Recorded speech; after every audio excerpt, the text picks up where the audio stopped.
Mamma. Open non se la garde. Come io dillo con goggio come lo fanno. Brava, maman. Qu'est-ce que vous dites, là? Ça, c'est un secret entre nous, monsieur.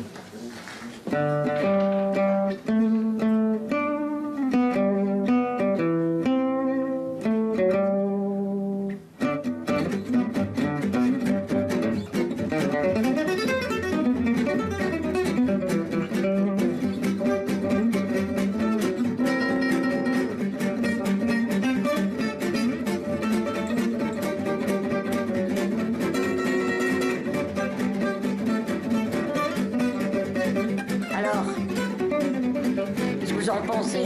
On peut peut-être s'arranger. Vous n'allez pas le regretter. Bonsoir Estelle, Bonsoir, une Mohamed. belle Marseillaise qui swing, un extrait de Django, donc biopic consacré au roi du jazz manouche, Django Reinhardt. Le film sort dans quelques jours, le 26 avril. Oui, le 26 avril. Et donc, Django est incarné par Reda Kateb. Il y a un petit air de ressemblance. On va tout de suite voir le vrai Django Reinhardt, le roi du jazz manouche. Et tout est dans la moustache, vous l'aurez noté. C'est lui qui a vraiment poussé au firmament, enfin, je m'emballe, mais bon, bref, le jazz manouche. Il était d'origine tzigane, Django Reinhardt. Il était franco-belge. Il a été célébré jusqu'aux États-Unis pour son swing. Alors, le réalisateur Étienne Comard, c'est son premier film, lui a choisi de se concentrer sur une période très précise de sa vie. Nous sommes en pleine Seconde Guerre mondiale. Django est adulé, il donne des concerts à Paris et les nazis veulent qu'il vienne à Berlin pour, là aussi, donner un grand concert. Mais la communauté tzigane est persécutée. Donc, il décide de Refuser. Non, il refuse pas. Il préfère fuir avec sa famille. Il va tenter de rallier la Suisse. Alors, Étienne Comard voulait nous parler de cette période, du génocide des Tziganes. Il voulait surtout être authentique. C'est pour ça qu'il est parti avec Reda Kateb dans une communauté tzigane à Forbach en France. La plupart des acteurs qui jouent des Tziganes sont non professionnels. Ils sont Tziganes, avec une mention spéciale pour celle qui joue la maman de Django, enfin de Reda Kateb. Vous l'avez vu, il s'agit de Bim Bam Bernstein. Elle est assez incroyable. Et tout de suite, je vous propose une rencontre avec l'équipe du film, le réalisateur, mais aussi les deux principaux acteurs, Reda Kateb et Cécile de France. Je suis musicien, je joue de la musique, c'est ce que je sais faire le mieux. Depuis qu'il n'y a plus de jazz américain à Paris, c'est moi le King of Swing. Il est un peu aveuglé par son succès, il est un peu... voilà, il ne se rend pas bien compte finalement de l'histoire dans laquelle il est. Et ce moment-là, c'est un moment justement où il prend conscience de ce qui se passe, il prend conscience de la tragédie que vit sa communauté, mais ça transparaît dans sa musique. C'est-à-dire que c'est ça qui m'intéressait, c'était de montrer que finalement, tout ça avait une influence sur ce qu'il composait. Depuis le mois de mars, il y a eu beaucoup d'arrestations de tziganes. Mais s'ils n'obéissent pas, ils sont abattus sauvagement. C'est pas ma guerre, ça. Django, tu dois fuir. Et c'est Louise, mon personnage, qui va un peu le réveiller, qui va lui faire prendre conscience de l'horrible réalité. Et Django veut dire d'ailleurs je m'éveille ou je réveille.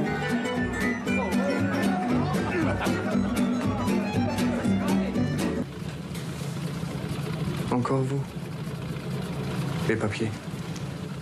Autant je l'ai incarné, autant j'ai passé beaucoup de temps avec lui à le chercher, autant je ne peux pas vous dire que je l'ai trouvé comme une espèce d'explication. Je pourrais vous dire Django était comme ça, etc. C'est un autre rapport que j'ai eu, c'est un rapport plus intime et plus mystérieux finalement. Vous connaissez la musique en moi? Non.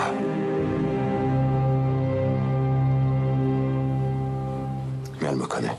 Django sort le 26 avril en France, en Suisse et en Belgique. Et la vraie star du film, c'est la musique. Rien que pour ça, allez-y. Django Reinhardt, Estelle, qui a peut-être croisé à Paris un certain Jacques Prévert. On célèbre cette année, on commémore les 40 ans de la disparition du poète. Et tous les écoliers francophones ont appris au moins un de ses poèmes. Son recueil Paroles, paru en 1946, reste l'un des plus traduits, les plus vendus dans le monde. Jacques Prévert a eu plusieurs vies, plusieurs carrières. C'était le scénariste attitré de Marcel Carné et il a eu ses répliques incroyables. Écoutez. T'as de beaux yeux, tu sais. Moi, j'ai dit bizarre. Comme c'est bizarre. Quai des Brumes, Estelle, Drôle de dame, deux films cultes. Jacques Prévert aimait beaucoup le cinéma, ce n'est pas un hasard. Oui, il aimait aussi l'image. Il est aussi connu pour ses collages. La fondation Jan Michalski en Suisse lui consacre une exposition. Prévert a commencé avec le portrait de sa grand-mère. Il s'agit donc de Janine. Il récupère des photographies, des cartes postales qu'il trouve chez les bouquinistes. Alors Picasso et Miro, ses amis, lui donnent quelques conseils. Il dessinait aussi beaucoup pour son agenda, 7 fleurs pour 7 jours de la semaine. Et il faisait la même chose pour les scénarios. On appelle ça aujourd'hui en anglais des storyboards. On va voir tout de suite un exemple avec Les Enfants du Paradis, un autre film culte. La planche des Enfants du Paradis, qui est conservée par la Cinémathèque. C'est vraiment intéressant parce qu'on connaît le film et il y a vraiment des choses qui nous apparaissent. Une scène théâtre des funambules qu'on connaît, où Baptiste menace de se pendre. Et des choses qui sont incroyables. Est-ce que c'est une chose, une blague pour lui, comme par exemple « Merde pour celui qui le lira, ce qu'il est bête ». Et en même temps, c'est très sérieux, les acteurs, les gens qui sont pressentis, des bribes de dialogue. Et si vous avez envie d'en savoir plus sur Jacques Prévert, eh bien, ce biopic dessiné, très réussi.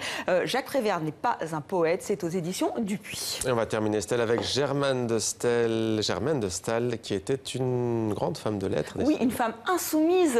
200 ans après sa mort, eh bien, elle fait son entrée à la Pléiade, collection prestigieuse de Gallimard, collection aussi très masculine. Donc voilà, cette femme très influente en son temps. Napoléon avait même peur d'elle, c'est ce qui se dit. Donc voilà, elle fait son entrée, notamment avec 3 textes phares de son œuvre, de la littérature considérée dans ses rapports avec les institutions sociales, Delphine, Corinne ou l'Italie. C'était Demandé le programme. Merci Estelle pour cette chronique culture.